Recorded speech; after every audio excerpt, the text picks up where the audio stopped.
Alright, so we are going to start our discussion of the history of the kings of Britain, written by Geoffrey of Monmouth. Right there. So Geoffrey of Monmouth, just a brief history of him. He was a monk in the early 12th century. He is from Wales, which is where he gets most of his influence with adding Arthur into his history.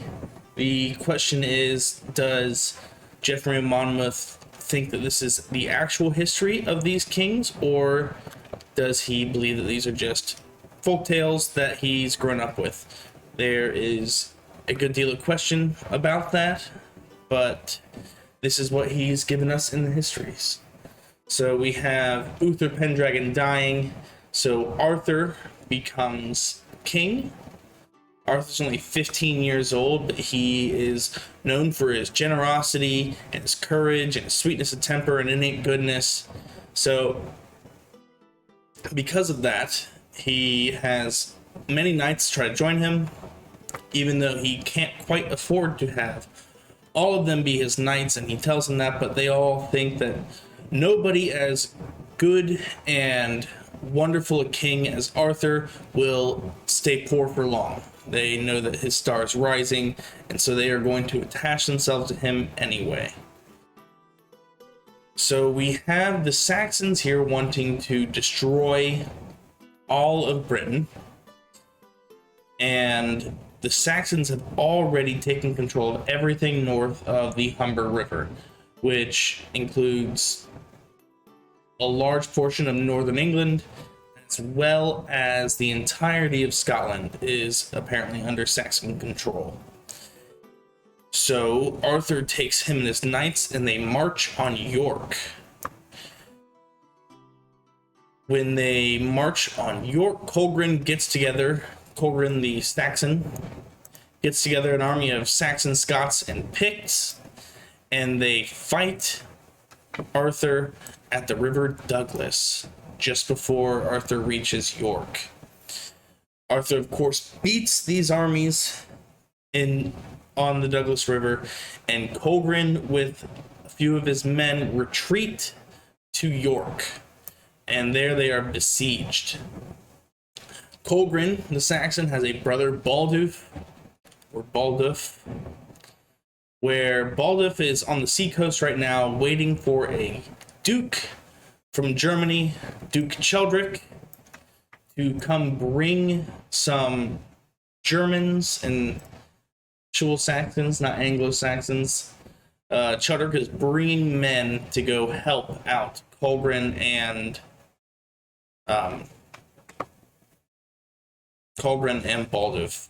So Baldulf is waiting on the shore for him, but when he hears that Colgrin has been besieged in York, Baldulf sets out to go fight Arthur and relieve his brother. Arthur, when hearing that Baldulf is coming, sends Cador, Duke of Cornwall, to go and fight Baldulf.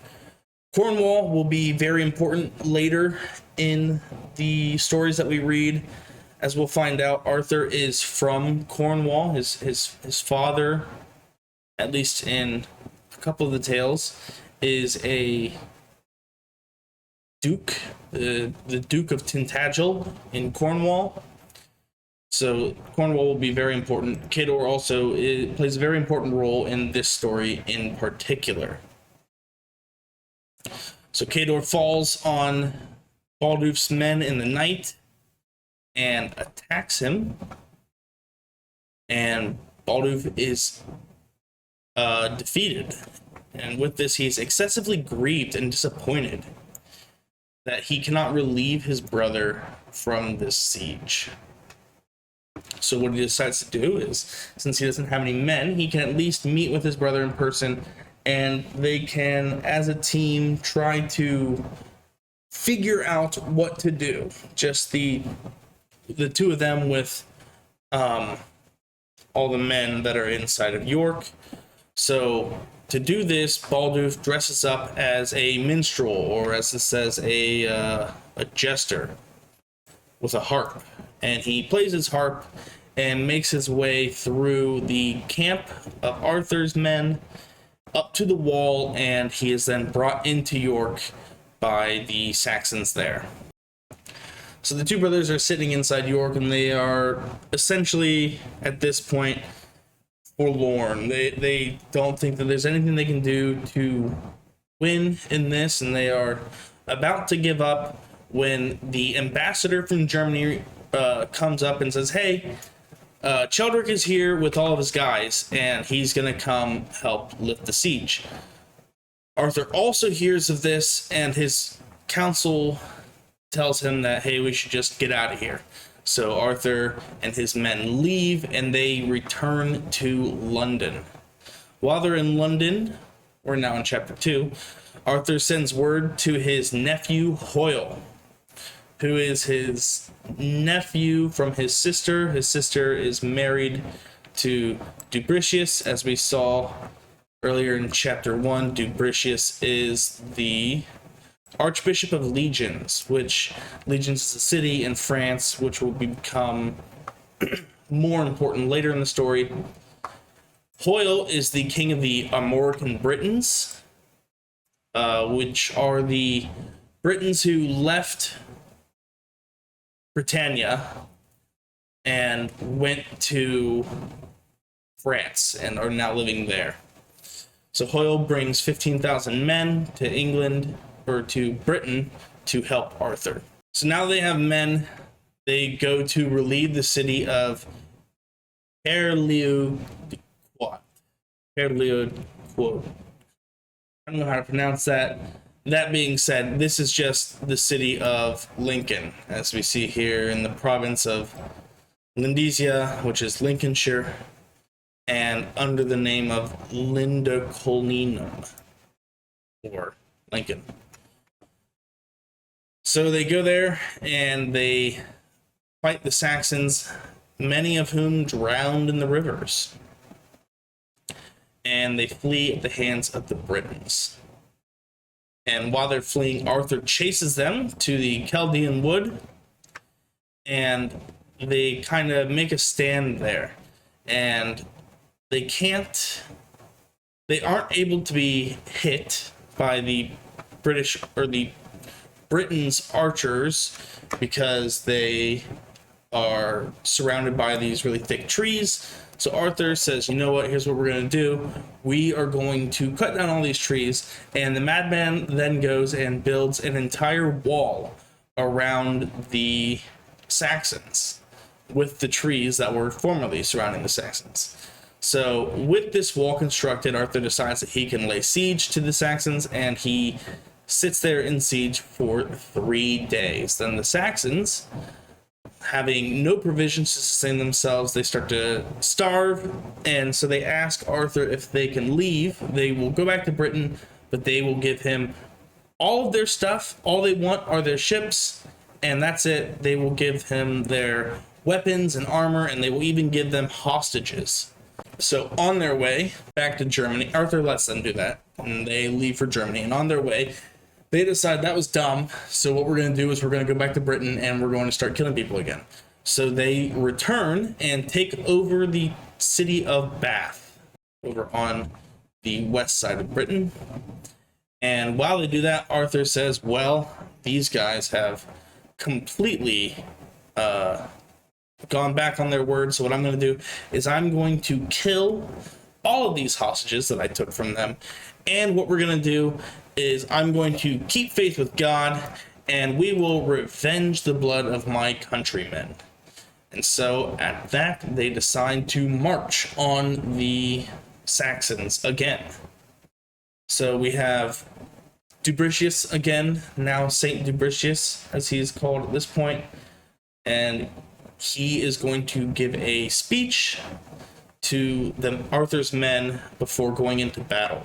He tells them the honor of being Christians, which separates them from the Saxons, because the Saxons are not Christian at this point. They are pagans. So what's going to happen is they are going to be doing God's work by just killing these pagan heathens. And in doing so, they will receive penance and the absolution of their sins. This is essentially the same as what Pope Urban II had said to the Crusaders before they went to go relieve Jerusalem from the Muslims, that they will be absolved of their sins in doing this. It's kind of a callback. It's less than 100 years since the First Crusades when this was written, so that could very well be the inspiration for this. What we have next is we have an arming scene, which is something that we will see often in these tales of King Arthur and many of these English or British romances. I guess later they are English. I guess. Yeah, well, I guess this is an English romance as well. Or not a romance, this is a history. This is English. So, having put a coat of mail suitable to the grandeur of so powerful a king, it's worth noting at this point, plate armor, the point that this is being written in, plate armor is not really a thing. It's almost entirely just mail.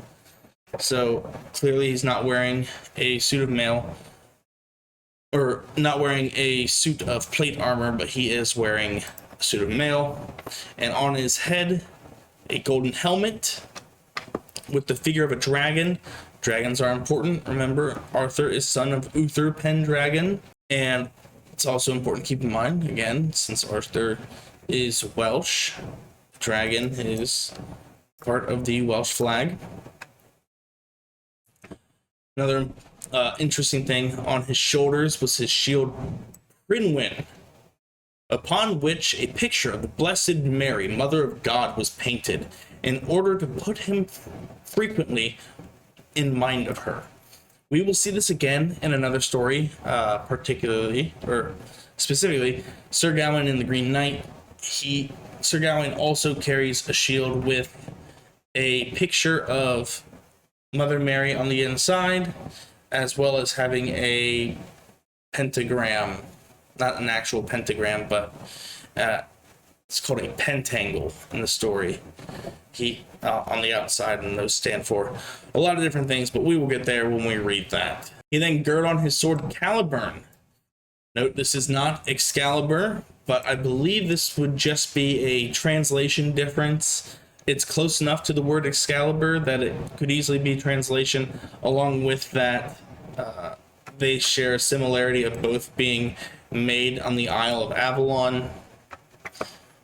So it is worth noting this is not Excalibur, but could possibly be Excalibur.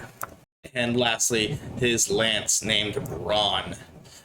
I find that it's like one of these things, it's not like the other. With Prydwen, Caliburn, and Ron, but I don't know, find it funny. So they make it up the hill, or they make it to battle, and they have to climb up this hill to attack the Saxons. It's very difficult because the Saxons, they have the high ground, Anakin, and they make it very difficult, and they can put down much greater speed than Arthur was able to advance on them. But notwithstanding, they struggled and made it to the top of the hill and went hand to hand with these Saxons. Arthur, at this point, drew out Caliburn, and using just Caliburn, called on the name of the Blessed Virgin and rushed forward with great fury to the thickest of the enemy ranks. And in doing so, killed, with Caliburn alone, 470 men. The Britons, seeing this, followed their leader, and slaughter continued, so that Colgrin and Balduf both fall in this battle. That is, two of our three main antagonists in the beginning of the story dead. But Cheldric, seeing the imminent danger around him, just dipped. He flew. And he is now running away where we have left off in the story. And where we pick up next, we will be in chapter 5 with Cheldric meeting his end. We will read all the way through chapter 9. That'll get us about halfway through book 9 of Geoffrey of Monmouth's History of the Kings of Britain. I hope you all are enjoying this. I sure as hell am enjoying doing it. Stay tuned, and we will continue on very soon.